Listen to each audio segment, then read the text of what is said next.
Hey people, my name is Suede, and today we're going to be talking about the Future Start multiplayer scenario, and specifically the Tau boat strategy. So what is the Tau boat? So normally you do a standard opening, which is you chop the Explorer and then you go for a granary, and you do minimal stuff in between while you get your city to size 7, because at size 7 you can draft. So you do one worker maximum, because obviously workers decrease your population. You don't do any settlers. You maybe do like a temple or marketplace or a harbor while your city is growing. And then you build a galleon, you load it with some taus, and probably your explorer, and then you send it to go harass someone. So when can you use this strategy? So pretty much always, if your capital is coastal, you can try to use this strategy. Or if you pop coastal and then your pop city is near your capital. So this is almost always an effective, if not optimal, opening. Obviously, it's going to be more effective in some positions than others. If you don't know what to do, though, like if you haven't memorized many good builds and you're not really sure like how to be an effective player in a multiplayer game, this is a good place to start, and you should practice using this. So it's strongest when you're a seafaring civ on island maps or maybe continent maps, when you spawn on a small landmass, and when you have a bad spot in general.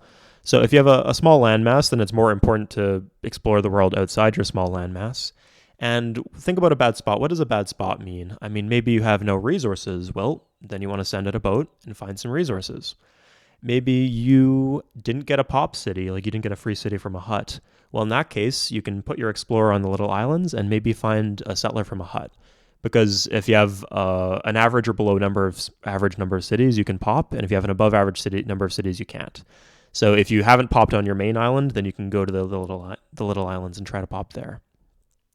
And maybe you have bad land. Well, if you have bad land, you're not really going to be able to develop that land very much. So better to invest your resources in making the enemies start as miserable as possible if they have good land. So this is a weaker strategy when you have a lot of cities to defend, because in those cases you want to keep your taus at home guarding your cities, or if you just have better options of production at home. Because, I mean, the biggest investment of the Tau boat is the boat itself. It's 25 shields. Those are 25 shields that aren't going towards something else like a marketplace or a coliseum or a harbor or whatever. The main investment is the boat. And if you have like something better to invest in, then by all means invest in that. If you can't think of any better investment, definitely go for the Tau boat. So how many taus actually go on the boat? I mean, you can do one. One is most useful when you know that there's an undefended city somewhere, and that it will have defenses if you wait too long. So if you really need to get a 1 Tau rush out as soon as possible, I mean, the number one case for that is when the enemy's capital is empty. Let's say you're like a turn or two ahead in growth relative to them. In cases like that, you can actually join your worker to your city so that you can draft faster. Or you can like ask an ally to like send you a worker via diplomacy and then join that worker and then draft faster. And that can be effective. Obviously, you might not be able to grow quite as fast as the pro players when you first start, but you can maybe get their pop cities if their pop cities are somewhere exposed with a 1 Tau boat.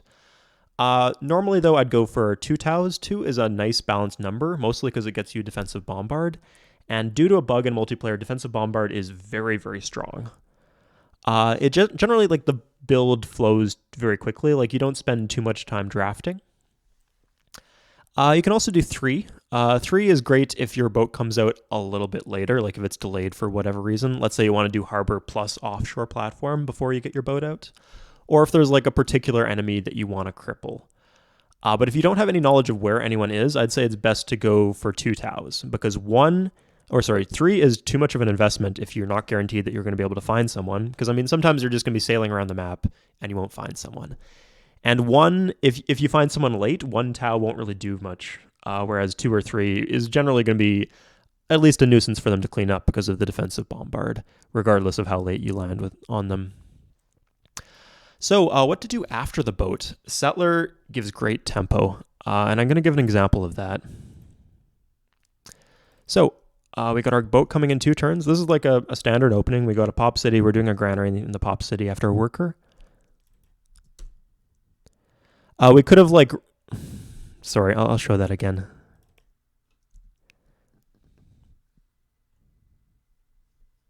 So a Galleon is 25 shields, right?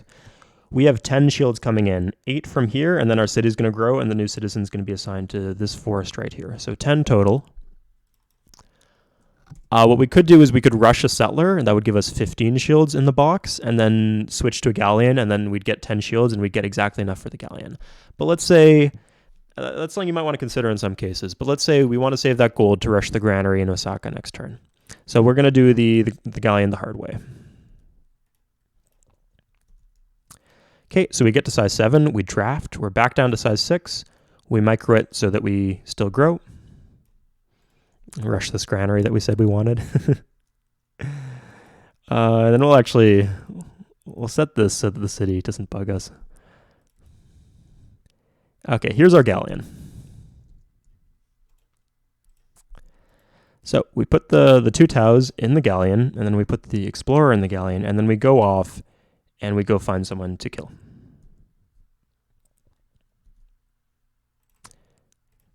And then what did we say we're going to do? We said we're going to do a settler, because I said settler gives great tempo, and let's prove why. So we have 10 shields per turn, and the settler takes 15, so this is going to take 2 turns.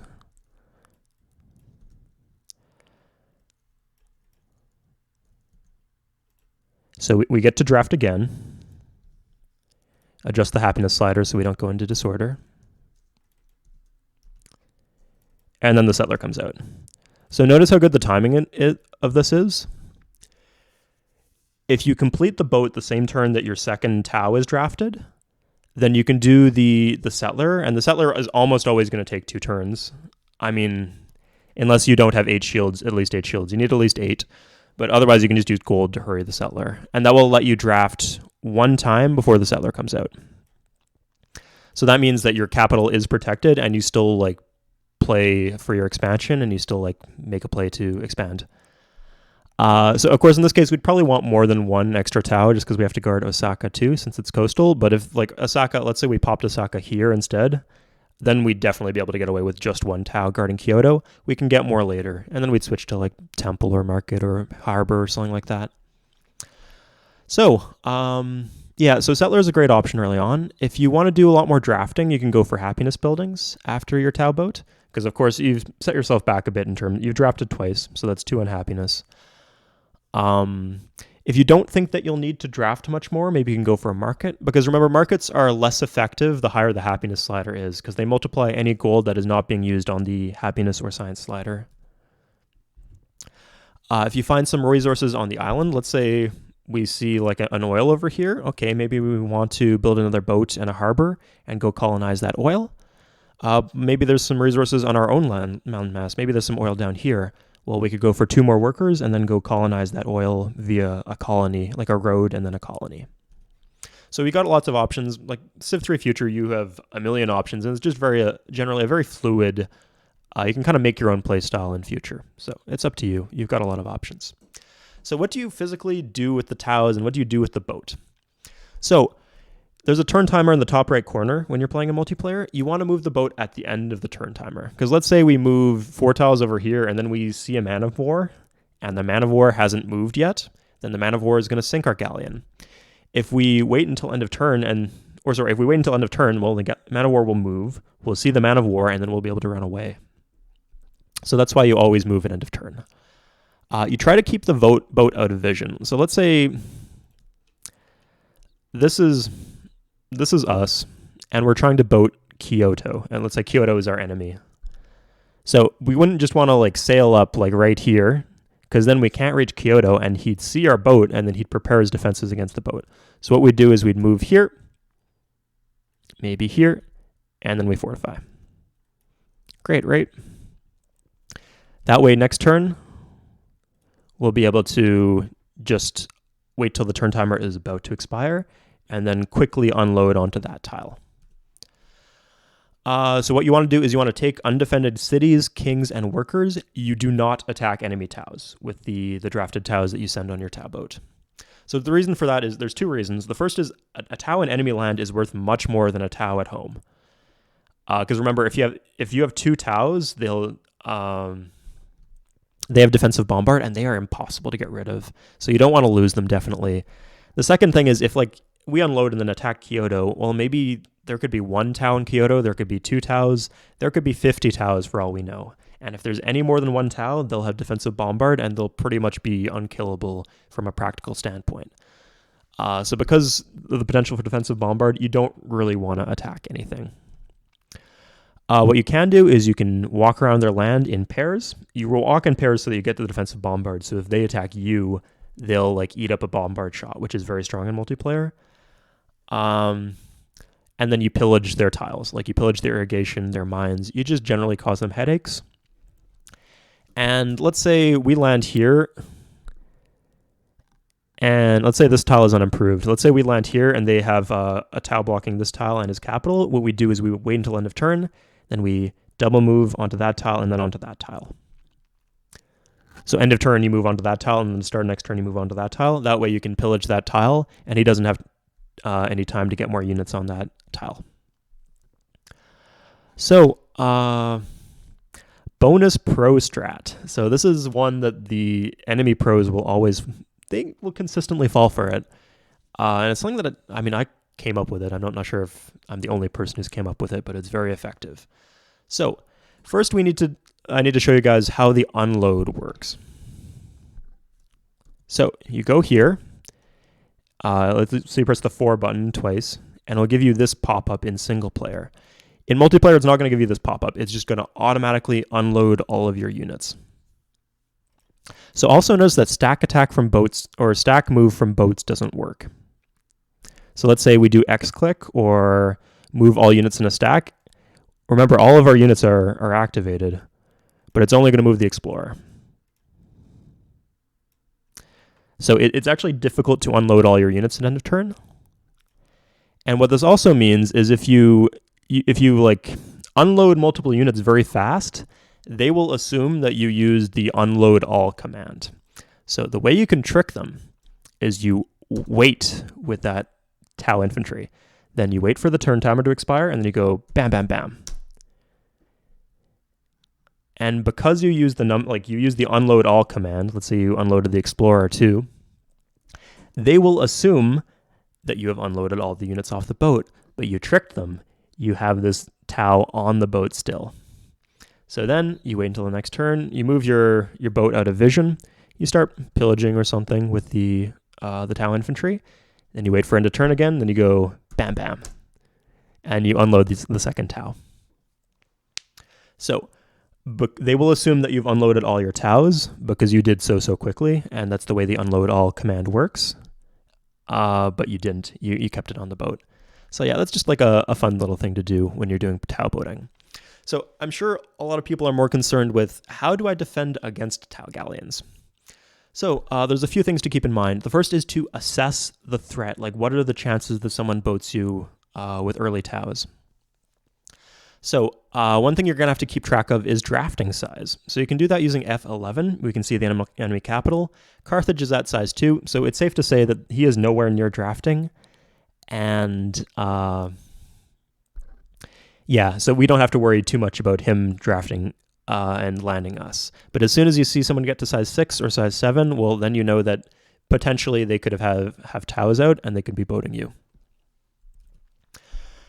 You're much safer if no one knows where you are. So if I spawn on a continent with another player like right here or something, I'm in a lot more danger of being boated than if I spawn like over here.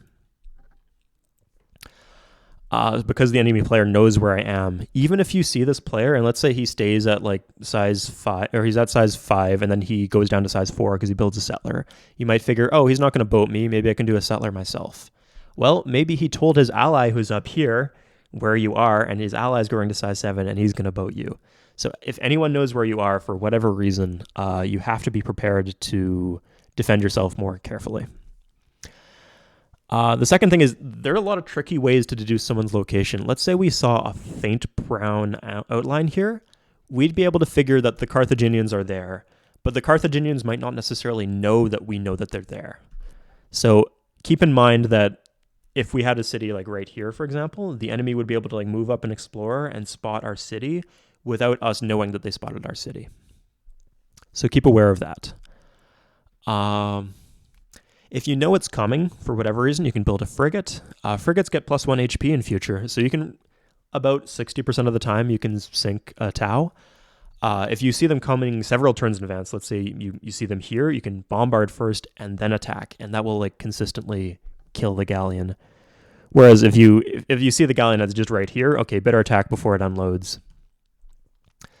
And if they do manage to unload, you guard your tiles. So you put one Tau,